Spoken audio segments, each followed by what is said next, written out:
ஒரு ஊர்ல நரியும் கொக்கும் அந்த கதை சொல்லிட்டு நரியும் கொக்கும் ஒரு ஆத்துல வாழ்ந்து நின்றவங்களும் நரி கொக்கு யாரு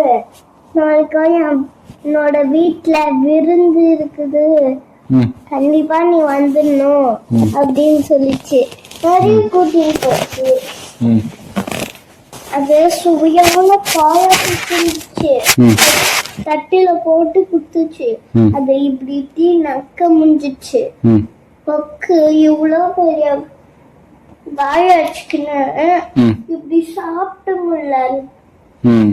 வாயில போகவே முடியல என்ன குக்கியாரு சூப்பரா இருக்குதா நான் செஞ்ச பாயாசம்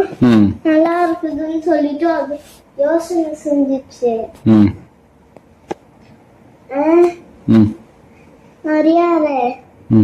நாளைக்கா என் வீட்டுல விருந்து இருக்குது அப்படின்னு சொல்லிச்சு அது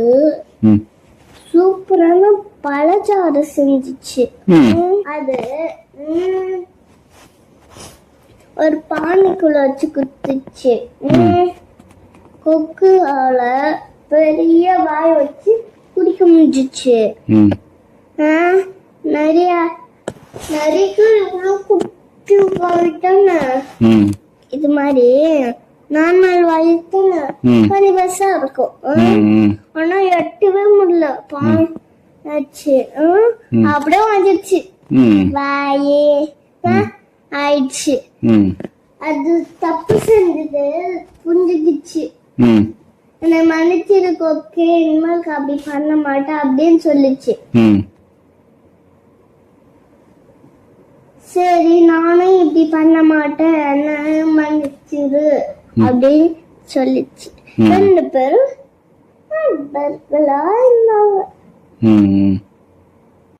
இந்த கதையோட கருத்து என்னன்னா ஒருத்தவங்களோட குறைய நாம எப்பவும் கிண்டல் பண்ணவே கூடாது.